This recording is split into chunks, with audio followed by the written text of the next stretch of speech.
Hi everyone, welcome to Off the Podium. I have a special guest today, Dr. Haig Mardirosian.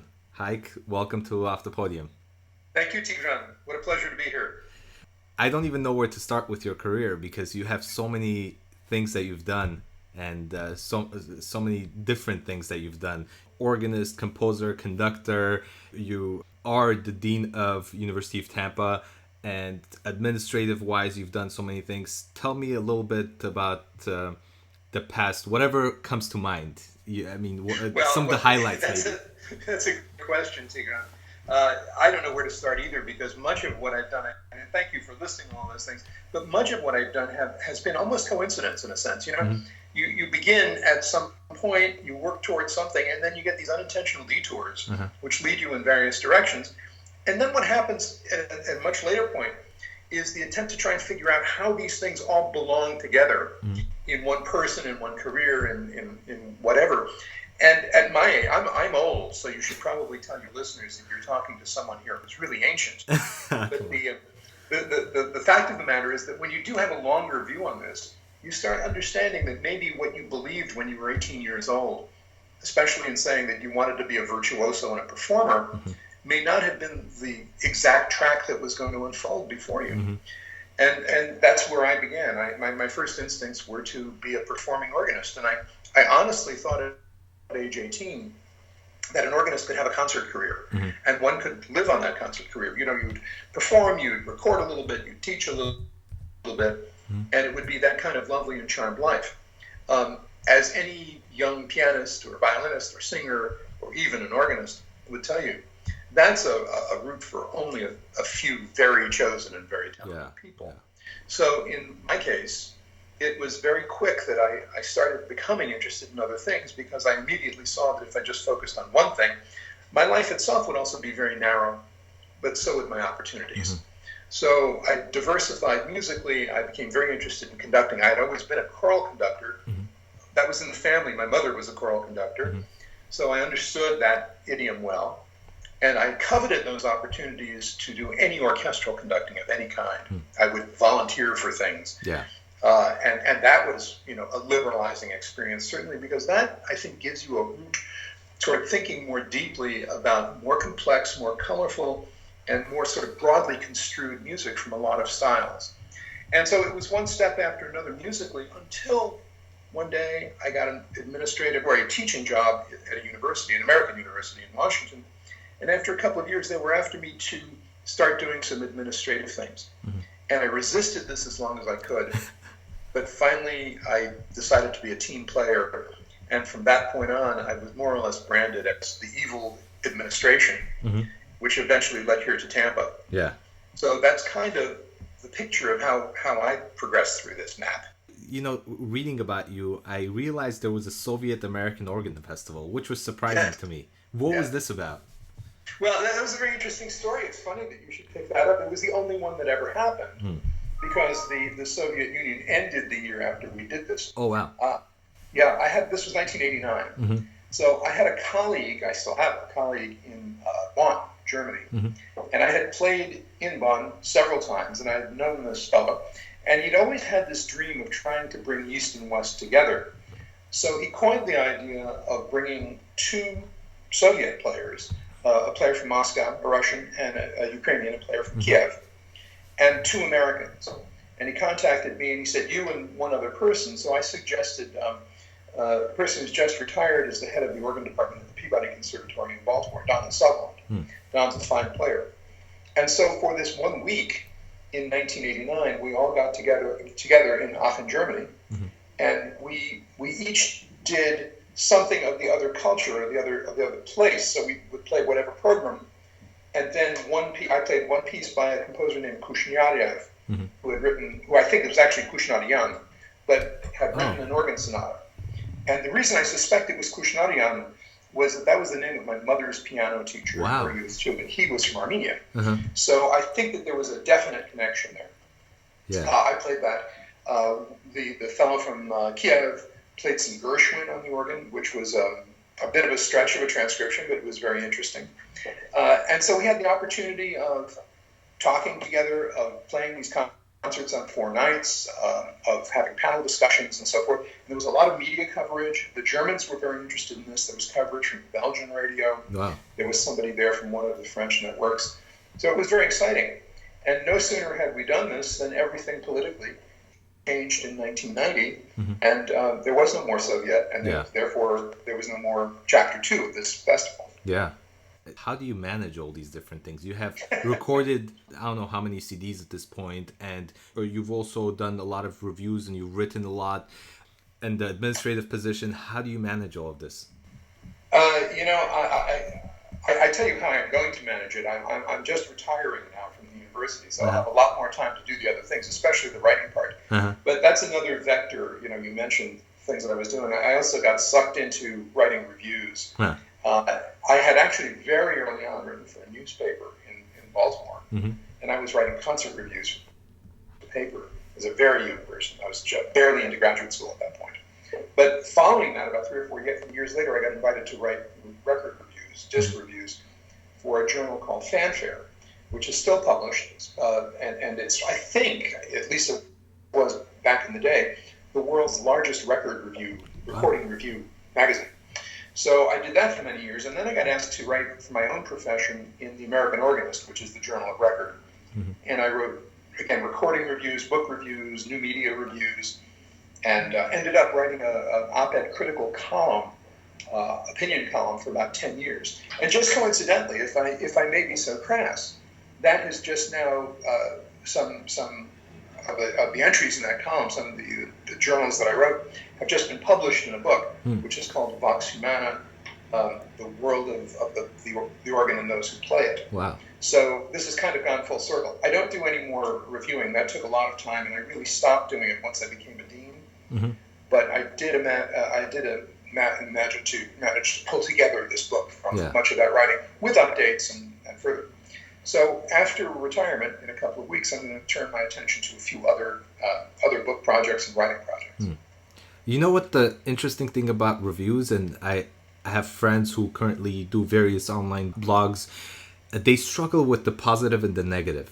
Yeah. How has your approach been, and what kind of advice would you give young writers? Because I was talking to a friend, and I won't say his name, but he was saying that he went to a concert and he knows the person who played, but even though he had some criticism in certain ways, he was afraid to write it, and he didn't know how to shape it in his writing. So how do you approach this? That's a good point, Tigran. It's a very good question. I have to observe that the métier of criticism has changed tremendously from the time that I first did it to the present day. You mentioned, for instance, the phenomenon of social media and blogs.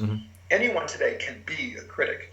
It doesn't require getting hired by a newspaper or a magazine or something like this. Yeah. And because of that, I think also there is the risk of a kind of relativism, right? We don't know who that critic is. That could be a 14-year-old kid who's just heard their very first recording of the Mozart violin concerto, thinks it's wonderful, and just writes this thing. This is the most terrific, awesome performance that ever was. It doesn't matter how good it is. Because of that, and because of what you referenced, which is a kind of fear of insulting people that are close to you, or maybe there might even be some off-putting reasons for that if you have your own career and someone wants to retaliate against a critic. I think people are not as outspoken as they used to be. But I remember a lot of reviews, not necessarily that I wrote, but from that era, where these very powerful critics from outfits like the New York Times or the Washington Post, the LA Times, would stand up and they would absolutely pan a performance. They would say, this is a terrible performance, don't go to see it, here are 5 better ones. The way that we handled that at Fanfare magazine was interesting. The editor coached the writers into thinking that rather than say negative things, because in his mind, potentially these might even be advertisers at some point, but rather than say negative things, offer alternatives. And that's always stuck with me. So that if I had to write a criticism of a recording where I knew that there were 4 or 5 better recordings, I would immediately go to that. I'd say, here are the virtues of what we're listening to on this disc, but if this is what you're looking for, try these other performances. Here's one with better audio. Here's one with a better sense of phrase and interpretation. Here's one with a better technique, and that takes a little of the sting out. Can I tell you a funny anecdote? Oh, go for it. Yes.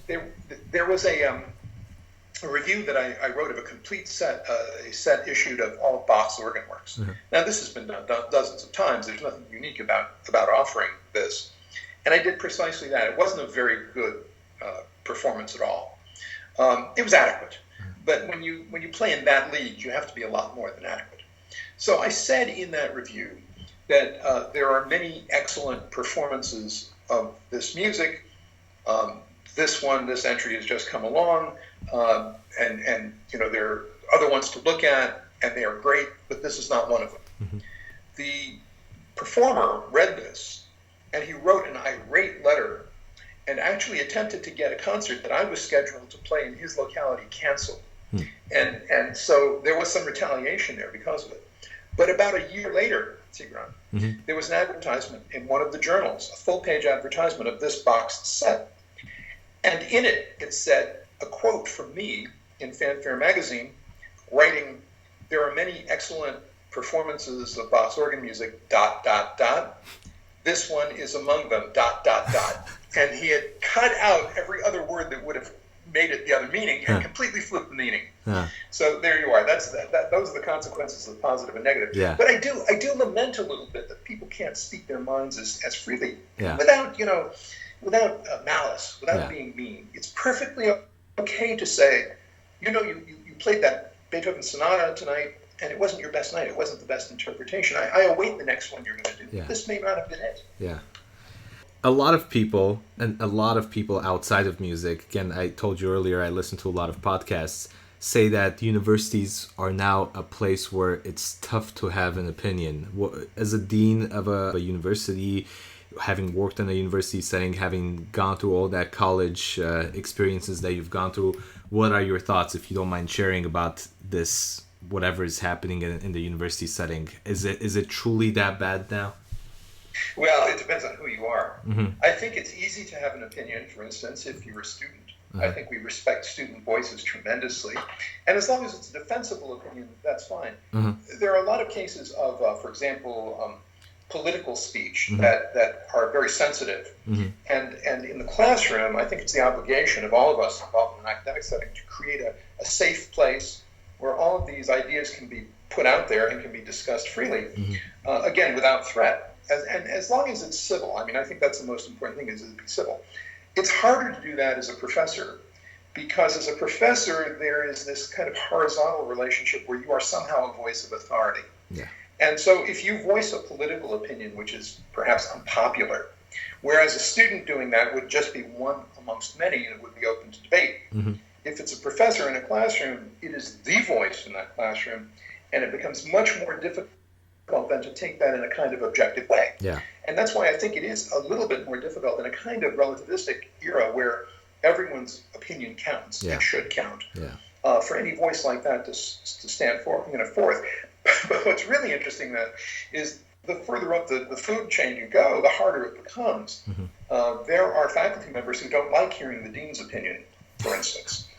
And heaven forbid that of the provost or the president. Yeah.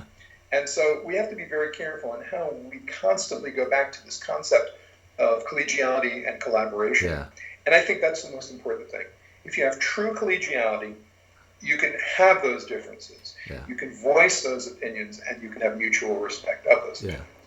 This is kind of jumping ahead a little bit, but how's the music world now in the university setting? Where is it going? From teaching at a college, where do you get a lot of students who are interested in music nowadays? Do you see a future for classical music? And I know this is a big question, but there's orchestras folding left and right from what we see, but then we have a lot of new concerts happening, a new chamber music series, and all these different things that are happening. So there's a lot of different things happening. Some are folding, some are new projects that are happening, but I mean, what's the future of classical music? I know it's a big question, but you know this answer to this question yourself very well, because I know what you do in your life, and I know that you're closer to that in the well, we're all close to that in the trenches, aren't we? Yeah. You understand the world of orchestras, and a ascendant conductor like yourself, someone whose reputation is building by the day, by the week, by the year, Thank you. Is moving from opportunity to opportunity, and you see the nature of those opportunities and how different they are one from another. Yeah. I will say this, again, back in the day when I first began, there was a good deal more absolute about this. There was, for instance, the assumption that any great city would have a symphony orchestra, would have an opera company. And this was a global phenomenon. It wasn't just American. It wasn't just a question of going to, St. Louis and expecting there to be a symphony orchestra there, just as one would expect in New York, Chicago, Boston, or LA. But you could do this in any village in the German countryside. The first thing that you would see there would be the village church, and the second thing that you would see would be the opera house. So this was a marker of not only kind of cultivated civility about the place, but also it was like the bread and butter of everyday life. You certainly know the story of the price of standing room tickets in Vienna, right? Yeah. It is by law set to be the price of bread, because this is the quid pro quo, right? Yeah. So in that absolute world, there was a secure place for music education. Students of talent would come, they would bring their violins, their bassoons, their whatevers, and they could count on a kind of straight line and a predictable outcome. You do well, you achieve top rank, you'll get a job in one of these musical settings. That's all changed because of the nature of our respect for the diversity of individual taste. So we have audiences who like musical theater, who like jazz, who like pop music, who like hip hop, and of necessity we respect all of those positions. And in so doing, the nature of that bulwark of the symphony orchestra and the opera company in every little village has changed tremendously. The second threat, not threat is the wrong term, the second influence has been that of technology. Look at us. Here we're talking in two remote places. This conversation would have never happened, Tigran, 40, 50 years ago or older. We would have had to have been talking face to face. It would have even been difficult by telephone. But you know what I can do as soon as I am done with you on the screen? I can go to my online music and I can listen to whatever piece of music I want to hear. So if I have a particular taste to hear, a Mendelssohn symphony, I can go do it. I don't have to wait for that to be performed by the Florida Orchestra, which is the local symphony orchestra here. So the challenge has been to the nature of live performance, to the accessibility of any materials digitally and conveniently, and in many cases free, and the sort of change culturally that says that these elements are not predictable elements. Education merely responds. We're only a mirror. The classroom is just a representation or a microcosm of real life out there. And so one looks at those cultural elements, and then you have to look at what university does in response, and that's where we see changing populations in music. It's where we see, the alternative career, two majors, one that you love and one that will get you a job, all of those sorts of things. And I should say something I think very positive about this environment. You may be aware of this statistic, but I want to share this for everyone to hear. And I'll phrase it as a question. Do you know the second largest undergraduate major that people who have applied to medical school have? That's a terribly phrased sentence, but you get the gist of it. So if you're an applicant to medical school, you major in something as an undergraduate, what's the second most popular major? I'm waiting for the answer. Is it music? Music! Bravo! Yeah. That's absolutely true. Yeah. That comes from the National Association of Schools of Music. Wow, that's impressive. I actually didn't know this. It's kind of impressive, but I would say that when I was conducting one of the non-major groups at the University of Washington, we did have quite a few medical students who were playing in the orchestra. Now it makes sense. Yes. Do you know the orchestra in New York called the New York City Doctors Orchestra? I didn't know that, but there's one in LA, I believe. I think there's one in LA. I don't know about the one in LA. I do know the one about in New York, and they're a wonderful orchestra. And a lot of these people that are now medical professionals, have been in the field for a while, are holding undergraduate degrees from places like Indiana and universities where they had the opportunity of doing two things. One was to study music in their instrument. It was their passion.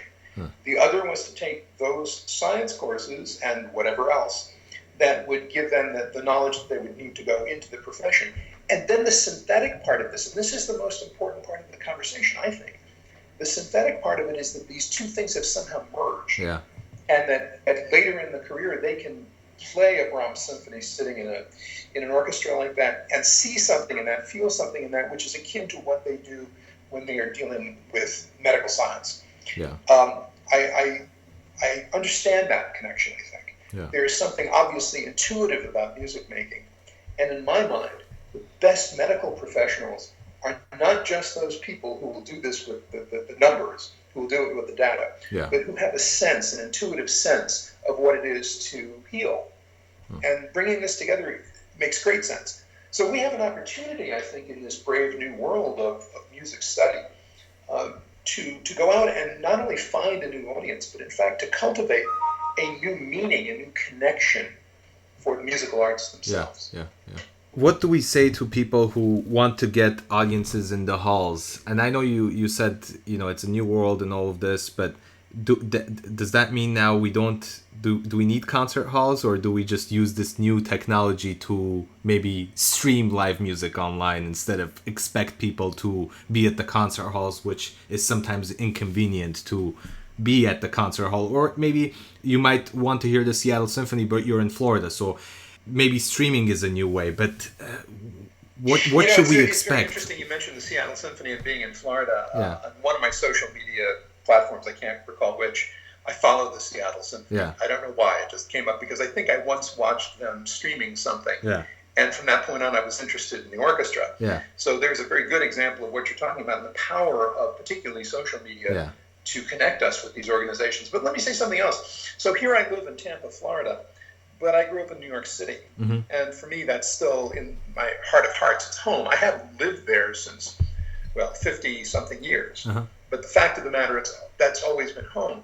And to this day, about every 6 weeks, I fly back to New York, and I do three things. I go to either the latest gallery opening or museum or something akin to that.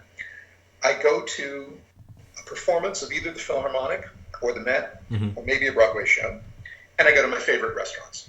So there you have it. Nothing substitutes for that experience for me. And it's not that the Florida Orchestra isn't good, and I go to their performances too, but there's something about the authenticity of being in that hall, the excitement of walking up to the fountain in Lincoln Center shortly before curtain time, seeing everyone of a single mind and purpose, sitting there, talking to each other, maybe enjoying a glass of wine, about to step into the hall. That's an experience very hard to replicate using digital media. I mean, just think about this. Most of us, when we tune into something like this, just bring it up on the screen. And what happens if we should get bored? We turn it off. If you get bored in the middle of a live symphony concert, it's a major thing to stand up and leave the hall. And maybe by being sort of compelled to remain there, you might rediscover something that you would have missed. That's true. Had you had that option of simply saying, this is not, I don't like this performance, I'm going to turn it off. So I think live performance is as important as ever. I do think it's possible to get some audiences. I'm optimistic about that. I think it's not the audience getting, I think it's the economics of it that are the real challenge.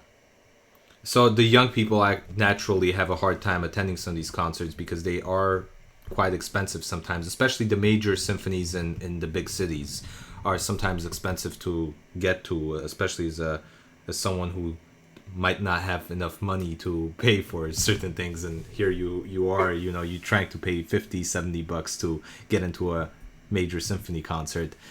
What can we do to make it more accessible?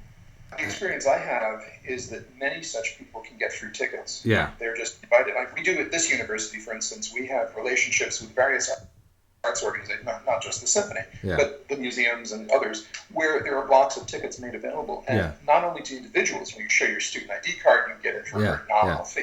I think that a student here can go to the Florida Orchestra for $10 for the ID card, which is not bad. That's great. This is, in this day and age, that's not a huge amount of money, even for a student. But the more exciting thing about that, Tigran, is the opportunity that we would have to take groups of students together as a learning experience. So if a professor can say let's assume we're teaching a traditional music appreciation class, right? And there's something that's being programmed by the local symphony orchestra that would come up in the syllabus. Wouldn't it be so exciting to study that piece, to be able to do some analysis of it, get the historical context and background, and then say, okay, tomorrow night, we're going to go hear a live performance of it. And the reason we can do that is because we have a partnership with that organization that provides us tickets to allow us in. I think that's our hope, to sort of establish that these are, that admission to a concert hall or any hall is not a wall, it's not a barrier, it's porous. That there is a natural flow between what goes on inside that hall to the area around it, to the activity around it, to the people around it. And so I do, while I lament the way a lot of us look in everyday life, you get on an airplane these days and you wonder if somebody bothered doing anything when they got out of bed in the morning except come out to the airplane. But I do appreciate the fact that it is no longer that formal event to have to go even to the opera. The last time I was at the Met, for instance, I was reflecting back to how when I was a little kid, I would have to go home from school and get all washed up and wear a suit and put on a tie before we would go into New York and go to the Met. And now people are comfortable doing this in their everyday attire. And I think that's good too. And so all of these attempts, I think, to kind of establish the arts, and again, I put this in the plural because it's not just musical art, but to establish the arts once again in the routine of our lives, and the live routine of our lives, not the artificial and the reproduction in digital media, but the live media, back into our lives is something which eventually bear fruit. Yeah. Going back to music, as far as composition goes, you've composed a requiem from what I remember reading maybe in mid 2000s. 2005. Yeah. As a composer, what motivates you to write for an orchestra? Because I've had the chance to talk to a lot of composers, especially recently, about this topic, and a lot of them shy away from writing for orchestra or big ensembles in general. Do you want the truthful answer, or do you want the sort of idealistic answer? Both. I'm a pretty straightforward and truthful guy, so let me tell the story like it really is. Let's demystify all this, and there may be some greater truth that comes out of this too. The fact of the matter is that I'm one of these composers who was never trained actually to, like a concert performer, pursue this in the abstract. So I never believed, after studying composition and doing all those, doing orchestration and things like that, that I was going to somehow write the great symphony of the world, and that years and years later this would be published and appreciated and Leonard Bernstein would conduct it. This was never going to be what was going to happen. Rather, I simply responded to the everyday needs for music. So the Germans call that Gebrauchsmusik. It's music of necessity. Virtually everything I've written has been because a singer, an instrumentalist, a choral group, or me needed something to fulfill a particular set of conditions. A particular orchestration, a particular occasion, a particular text. Often it was a case of, and you mentioned this requiem, I wrote this requiem, and you're right, it was 2005, because I was tired of conducting other ones. I had done, all of the ones that would fit within my means, a choir of a certain number of voices, a couple of soloists, a number of instruments not exceeding the budget, and I'd done all those. And so I was saying to myself, well, what do I do next? And the logical answer was, well, I write one. And so that was not a large orchestration. It was an orchestration, like I said, of necessity. So it's just strings and a percussionist, and then a couple of soloists. So the inspiration there is very, very practical in most cases. I don't know what I would do if I had to approach writing something completely in the abstract. I suppose I could make the conditions that I would impose upon myself. And what's interesting about that is, more than composing, I've had success in teaching composition. So I don't view myself as kind of this, this out-of-the-gate composer, purebred composer, but I have taught a lot of composers, some of whom have had really good success in their careers. Interestingly, I was just emailing back and forth with a couple of those people, and I was kind of surprised when I looked at the list and the names on that list and to see what they've done. And in teaching them, I realized that I was doing the same thing that was happening to me as a composer. I would give them projects to compose. No one ever came in, and never did I say to them, okay, write a string quartet. I never said that. Instead, I would say, all right, here is a palette of colors of some kind. Here is a set of pitches. Here are some rhythmic ideas. And this is the set of limitations to what you have to do. So you have to be inventive within those materials. In a sense, it's a very low order of replication of the way that, say, Beethoven composed, where he would work at the motivic level, driving every feature and every piece. And I think that exponentiation, that happens from this little dust, these few particles you have, to a kind of potentially infinite kind of expression is the real creative process.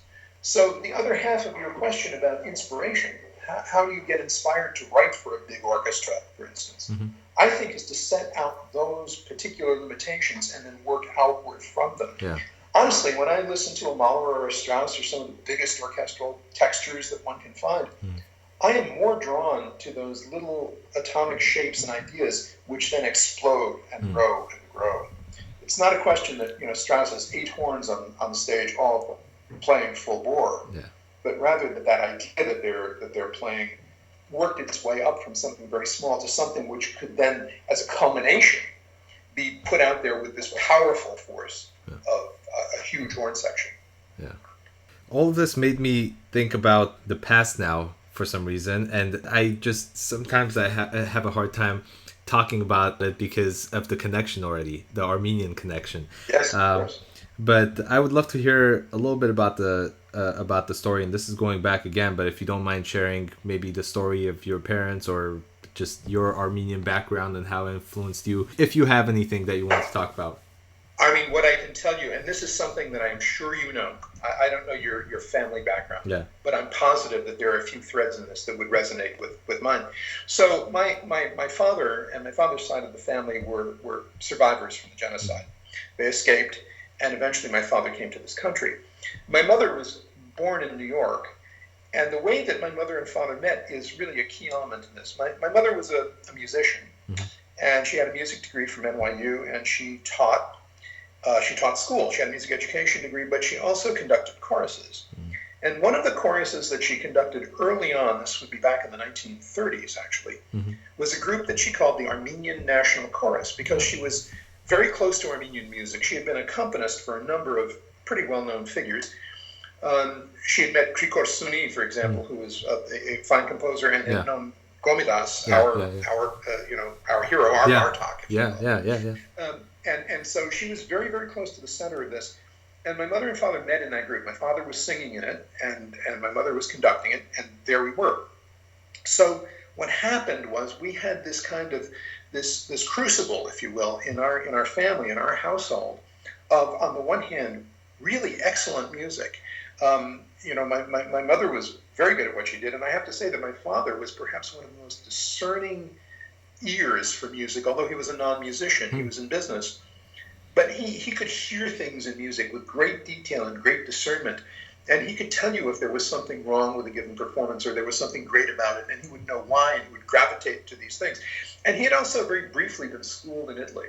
So he had acquired a real love of Italian culture of all kinds, including language and literature, but of course the opera, he would go. So from their earliest days, my parents, even when they were just married and they didn't have a lot of money, they would go to the New York Philharmonic and they would go to the Metropolitan Opera every week, one or the other, back and forth. Wow. This sort of set a direction that began with Armenian roots.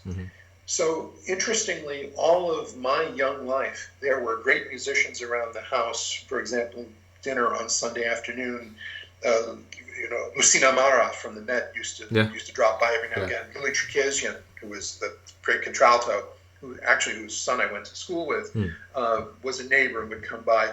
Other singers, other players of all sorts. It was kind of a salon around the house.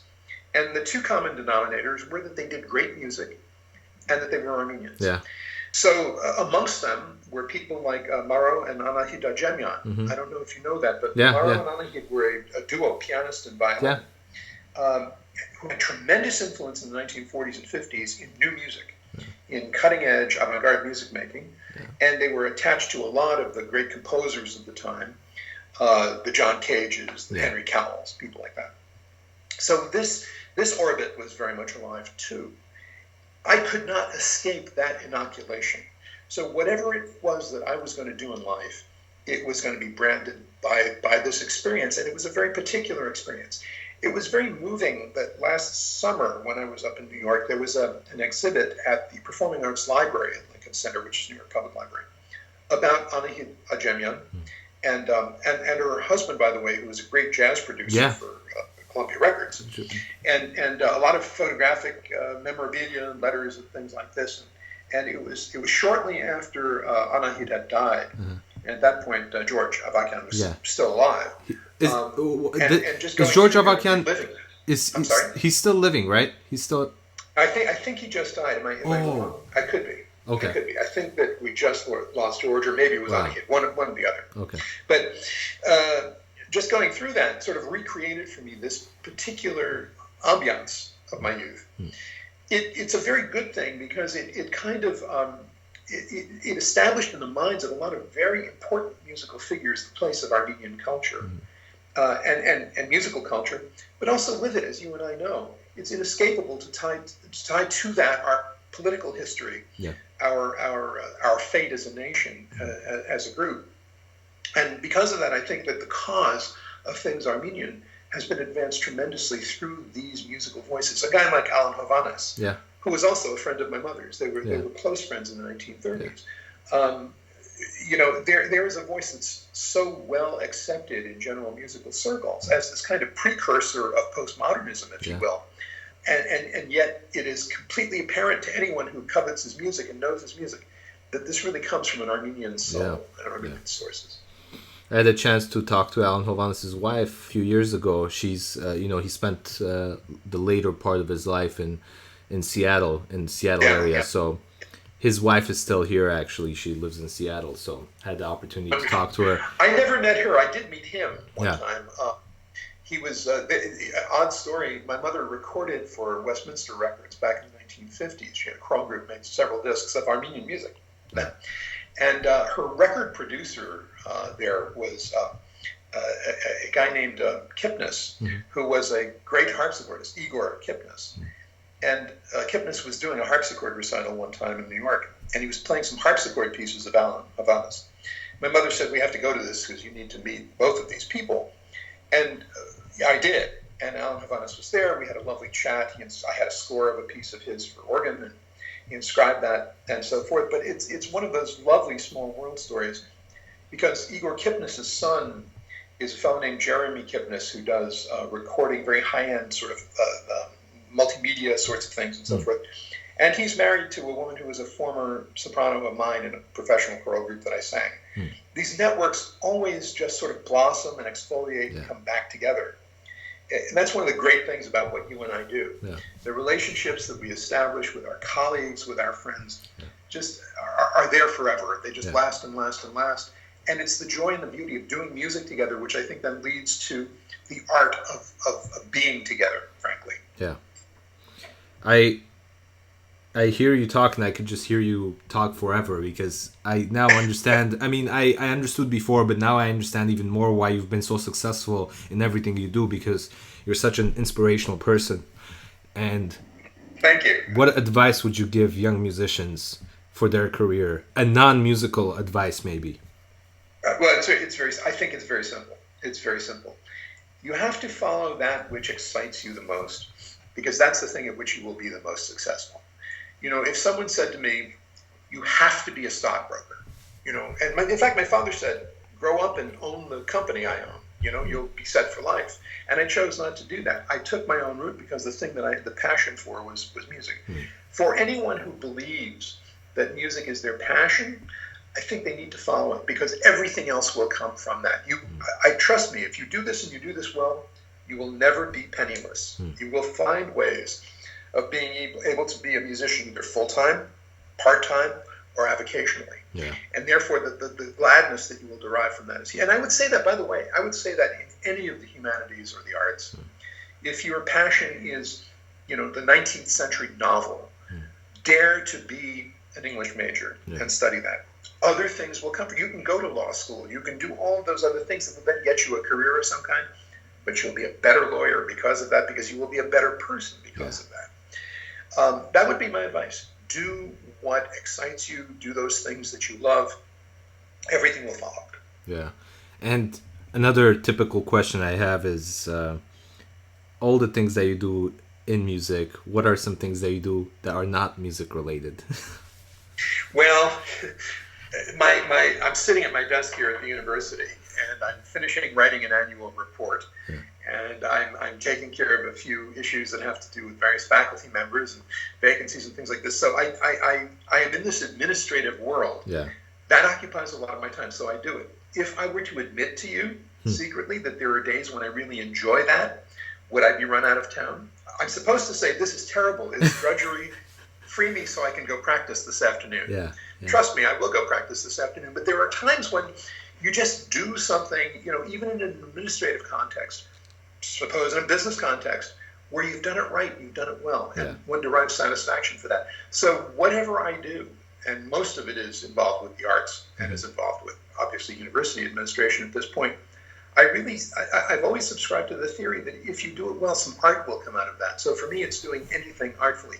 I have other interests in life. I have, I enjoy living in Florida, for instance, because I'm an avid walker. I go out, I walk, 7 to 10 miles a day. Wow. It's good for me. It's very good for me. I wish I could get that aerobic exercise, by the way, on the podium conducting. That's really good exercise. Yeah. So you stick with it. But I don't have that much opportunity. I have to do something mundane like walk. But I've discovered a great love of nature because of that. Yeah. I love to read. I love reading, in particular, nonfiction. I like, the invented world of fiction is great. Yeah. But for me, the narrative of what other humans do is really interesting to me. Yeah. So I'm engaged in that. And I do have a secret ambition after retirement, which is to get my pilot's license. Oh, wow. So that's the next step in the journey. By the way, what are some plans that you already haven't set? Other than that, what are some other plans that you have set for after you're done with the administrative position? I think I mentioned that my first book just got published. Oh, wow. That's the Voximana book, the world of the organ and those who play it. So that's out. I'm working on a second book. I'm not going to go too deeply into the topic of that book, but it's going to have something to do with the arts and the university setting, but not a curricular study or anything like that. It's going to be a much more broadly construed kind of a exploration of the place of the arts on university campuses. I have another article to write in a chapter of the book, which is a Festschrift, a tribute to another musician, and I've been asked to contribute to that. I'm going to be editing a series of monographs for one of the professional organizations. They want to have a series of publications that they call their own, and they've asked me to take charge of that. So I'll do a little writing for that. I'll do some editing. I'll do all the editing for that. I've got some conducting to do coming up in the fall. I've got some recitals to do following that. But I think the first thing that I'm going to do my first day out of the office is to sleep late. Haig, it's been an absolute pleasure talking to you. Seriously, I'm very inspired by you, and thank you for doing this. And hopefully we'll chat more. Do you have anything else you want to talk about? Well, let me just add one thing. I think that what you are doing is wonderful. I think what you are doing in your career is wonderful. I think your focus on these youth orchestras that you've conducted is a wonderful thing. You're making an impact where the impact counts. So it is a source of great pride to me to be able to say that I know your career and I follow your work. Thank you. And I'm very proud of your work, and particularly in that we share this common background of our own origins. Yeah. This is just a wonderful thing to see.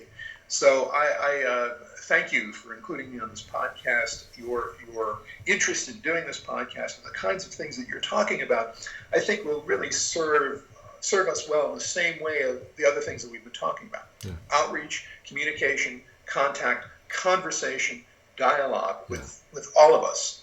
And I think you're achieving those things. So bravo to you, Tigran. Thank you. Well, thanks for joining me. Hopefully I'll have you back at some point. Anytime. Happy to. Thank you so much. Have a nice day, Haig. Thank you. You too, Tigran. Thanks so much for doing this.